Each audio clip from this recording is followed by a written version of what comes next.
भारत और रूस की दोस्ती लंबे अरसे से दुनिया के सामने मिसाल बनी हुई है। भाई ये बताओ यार, जब हम दोनों मिलते हैं तो दुनिया वाले नाराज क्यों हो जाते हैं? खासतौर पर अमेरिका नाराज क्यों हो जाता है? पुतिन कह रहे हैं कि वो गाना सुना होगा ना, दुनिया वाले जलते हैं इस बात से कि हम दोनों को लगते हैं क्यों साथ में, कि तुम्हारा वक्त था अब हमारा दौर चलेगा। जय हिंद। आज हम विश्व के वर्तमान में प्रमुख चर्चित विषय ब्रिक्स समिट 2024 के बारे में बात करेंगे। इस बार का ब्रिक्स समिट इतना चर्चित और अहम होने की वजह कहीं रूस यूक्रेन युद्ध, इजरायल ईरान वार, या रूस पर तमाम प्रतिबंधों के बाद भारत चीन का रूस के साथ खड़े होना, या ब्रिक्स के बढ़ते प्रभाव की वजह से पश्चिमी देशों के प्रभाव का दुनिया में कम होना, या ब्रिक्स में डॉलर के मुकाबले दूसरी करेंसी पर विचार करना, या भारत और चीन के सुधरते संबंध, या भारत की गुटनिरपेक्ष मॉडल का बढ़ता प्रभाव, या दुनिया का बहुध्रुवी राष्ट्रों की ओर अग्रसर होना। क्या वजह हो सकती है? ऐसे तमाम मुद्दों पर बात करेंगे और समझने की कोशिश करेंगे। प्रारंभ में ब्रिक्स समूह का निर्माण दुनिया में हाई इन्वेस्टमेंट और मार्केट के डेवलपमेंट के आधार पर किया गया था। इसकी नींव तब पड़ी जब 2006 में संयुक्त राष्ट्र संघ की जनरल असेंबली की मीटिंग के दौरान ब्राजील, रूस, इंडिया और चाइना के फॉरेन मिनिस्टर मिले और चर्चा किए कि ऐसे देशों का समूह होना चाहिए जहां पर हाई इन्वेस्टमेंट और मार्केट का विकास किया जा सकता है। फाइनली 2009 में रूस के शहर केटनबर्ग में ऑफिशियल रूप से इन चारों देशों ने मिलकर ब्रिक्स समूह का घोषणा की, जिसमें 4 देश ब्राजील, रूस, इंडिया और चाइना शामिल थे। एक साल बाद 2010 में साउथ अफ्रीका ने भी इस ब्लॉक को ज्वाइन किया और इस तरीके से ब्रिक्स में कन्वर्ट हो गया और इसमें पूरे 5 सदस्य हो गए। 1 जनवरी 2024 को ईरान, इजिप्ट, इथोपिया और संयुक्त अरब अमीरात के जुड़ने के बाद वर्तमान में इसमें पूरे 9 सदस्य हैं। इस तरीके से यह वर्तमान में दुनिया के 45% जनसंख्या, 40% अर्थव्यवस्था और 30% भूमि का नेतृत्व करने वाला एक अहम समूह बनकर उभरा है। इसलिए यह चर्चा का प्रमुख केंद्र बना हुआ है। ब्रिक्स समिट 2024 के बारे में बात करें तो यह मीटिंग का 16वां संस्करण है। ब्रिक्स समिट 2024 का आयोजन रूस के कजान शहर में आयोजित किया गया, जो वोल्गा नदी के तट पर स्थित है, जिसे फोर्थ कैपिटल या थर्ड कैपिटल के नाम से जाना जाता है। इसमें ब्रिक्स के 9 सदस्यों ने पार्टिसिपेट किया, जिसमें यूएई ऑफिशियल रूप से ब्रिक्स का सदस्य होते हुए भी इस बार इनवाइटेड नेशंस के रूप में पार्टिसिपेट किया है। ब्रिक्स समिट 2024 का आयोजन 22 अक्टूबर से 24 अक्टूबर के बीच आयोजित किया गया, जिसमें तमाम मुद्दों पर चर्चा किया गया, जैसे आर्थिक विकास के मुद्दों पर, पश्चिमी देशों के प्रभाव के मुद्दों पर और अंतर्राष्ट्रीय सीमा विवाद आदि जैसे मुद्दों पर चर्चा किया गया। आइए समझने की कोशिश करते हैं कि ब्रिक्स समूह वर्तमान में रूस के लिए बहुत जरूरी क्यों हो गया है। क्योंकि रूस लगातार 2 वर्ष से ज्यादा का समय हो गया है यूक्रेन से युद्ध में भिड़ा हुआ है, जिसकी वजह से पश्चिमी देश और अमेरिका ने रूस पर तमाम प्रतिबंध लगा दिए हैं, जिससे रूस का व्यापार बहुत प्रभावित हुआ है। और आपको अच्छे से पता है कि किसी देश का विकास वहाँ की आर्थिक विकास पर निर्भर करता है और आर्थिक विकास व्यापार पर निर्भर करता है। इस तरीके से रूस को पता है कि पश्चिमी देशों में उसके व्यापार पर प्रतिबंध लगने के बाद उसके व्यापार का अब एक प्रमुख क्षेत्र साउथ एशिया ही है। इसलिए और ब्रिक्स में साउथ एशिया के 2 प्रमुख देश भारत और चीन हैं। चीन की बात करें तो दुनिया का दूसरा सबसे बड़ा इकोनॉमी और जनसंख्या की दृष्टि से दुनिया का सबसे बड़ा देश है, और भारत की बात करें तो जनसंख्या की दृष्टि से दुनिया का दूसरा सबसे बड़ा देश और अर्थव्यवस्था की दृष्टि से दुनिया का 5वां सबसे बड़ा देश है।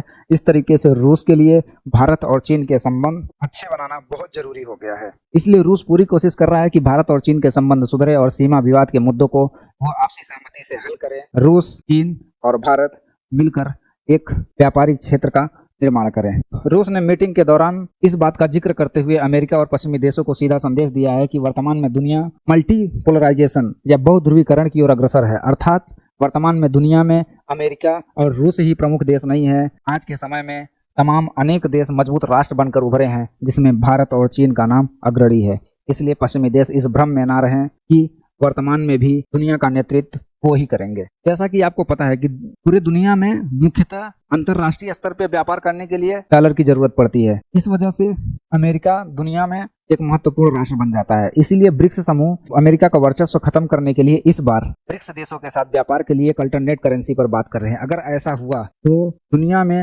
अमेरिका का प्रभाव कम होना तय है, क्योंकि जब हम व्यापार दूसरे करेंसी में करने लगेंगे तो डॉलर की क्या ही जरूरत पड़ेगी। तो इस तरीके से अगर जिस समय ब्रिक्स अपनी नई करेंसी लॉन्च कर देगी और बोलेगी कि हम इसी करेंसी में लेन देन करेंगे, तो डॉलर का इन देशों के बीच कोई महत्व नहीं रह जाएगा। इस तरीके से डॉलर का वर्चस्व खत्म हो जाएगा और अमेरिका का प्रभाव कम हो जाएगा। यही वजह है कि अमेरिका के लिए प्रमुख चिंता का विषय बना हुआ है।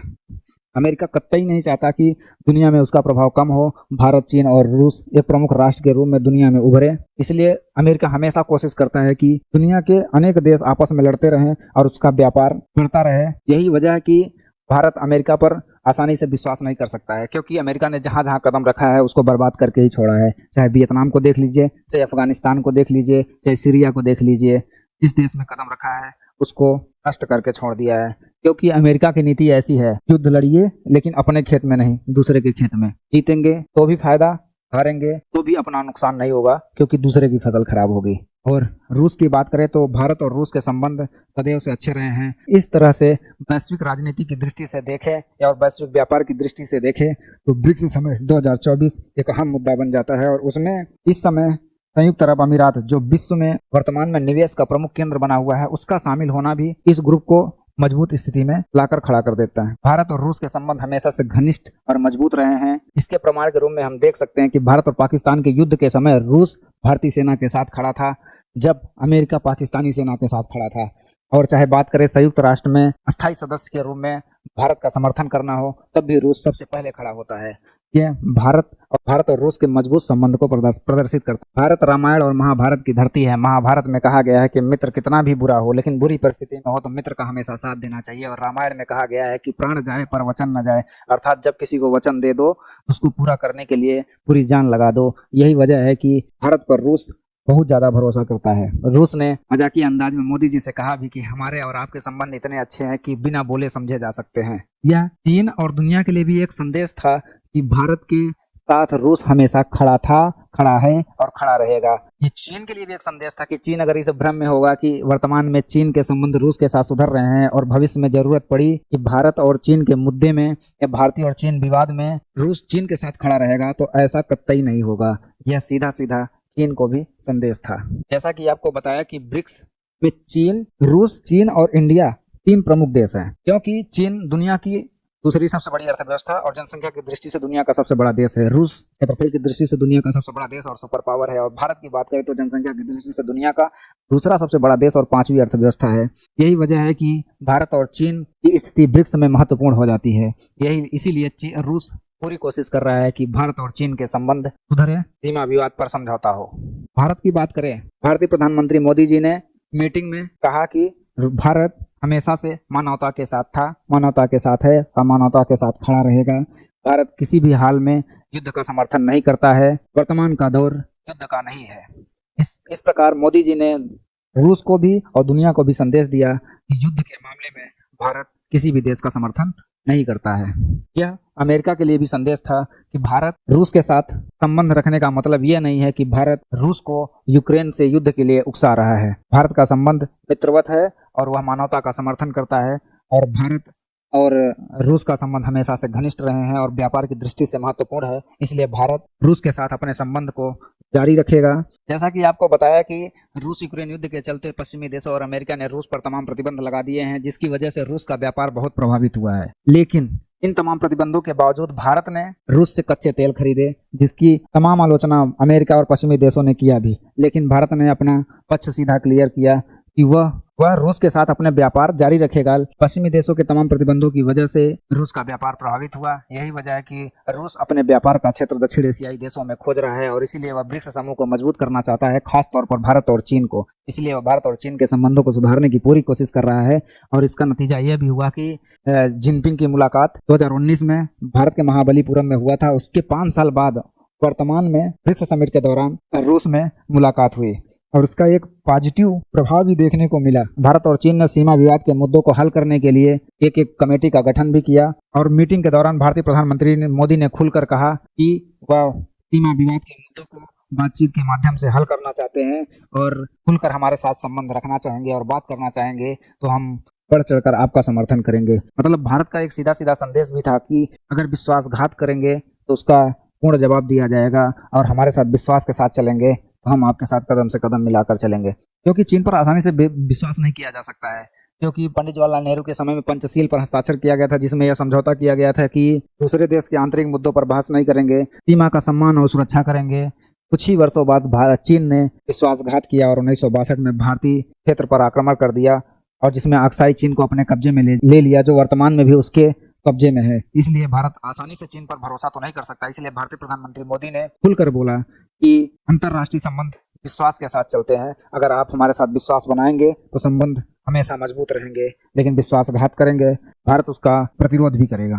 जैसा कि आप देख सकते हैं कि रूस के तमाम प्रयासों के बाद भारत और चीन एक समझौते की मुद्दे पर आ गए और उन्होंने समझौता किया कि अब एलएसी तक भारत और चीन पेट्रोलिंग कर सकेंगे, अर्थात उनकी सेनाएं गश्त लगा सकेंगी। भारत और चीन के सुधरते संबंध अमेरिका और पश्चिमी देशों के लिए प्रमुख चिंता का विषय है, क्योंकि भारत, चीन और रूस अगर साथ आ गए तो पश्चिमी देशों का प्रभाव दुनिया में कम हो जाएगा, क्योंकि वर्तमान समय में भारत, चीन और रूस तीन दुनिया के प्रमुख और मजबूत राष्ट्र हैं। यही वजह है कि ब्रिक्स समिट 2024 पश्चिमी देशों और अमेरिका के लिए चिंता का विषय बना हुआ है, क्योंकि चाहे हम वैज्ञानिक दृष्टि से देखें, चाहे भारत का चांद पे जाना हो, चाहे चाइना का चांद पे जाना हो, चाहे रूस का चांद पे जाना हो, रूस, चीन और भारत ये तीन राष्ट्र ऐसे हैं जो सुरक्षा, जनसंख्या, व्यापार, वैज्ञानिक, परमाणु औजारों की दृष्टि से देखें तो किसी भी मामले में पश्चिमी देशों और अमेरिका से कम नहीं है। रूस के तमाम प्रयासों के बाद भारत और चीन के संबंध सुधारने की पूरी कोशिश की जा रही है और आशा करता हूं कि भविष्य में भारत और चीन के संबंध सुधरेंगे भी।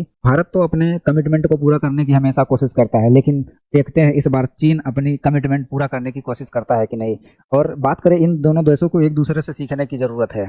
अगर विकास के मामले में बात करें तो भारत को चीन से सीखने की जरूरत है, क्योंकि ये वही चीन है। भारत 15 अगस्त 1947 को आज़ाद हुआ था और चाइना 1 अक्टूबर 1949 को आज़ाद हुआ था। 1950 में बात करें तो भारत की 72% जनसंख्या कृषि में लगी थी, जिसका जीडीपी में योगदान 54% था। लेकिन उसी समय बात करें 1950 में चाइना की 80% जनसंख्या कृषि में लगी थी, जिसका वहाँ की जीडीपी में 55% योगदान था। लेकिन 2024 की बात करें तो वो चाइना में इतना औद्योगिक विकास हुआ कि आज भी भारत की 55% जनसंख्या कृषि में है और कृषि का योगदान जीडीपी में 15% है। लेकिन वर्तमान में चीन की 22% जनसंख्या ही कृषि में लगी है, जिसका जीडीपी में योगदान 7% है।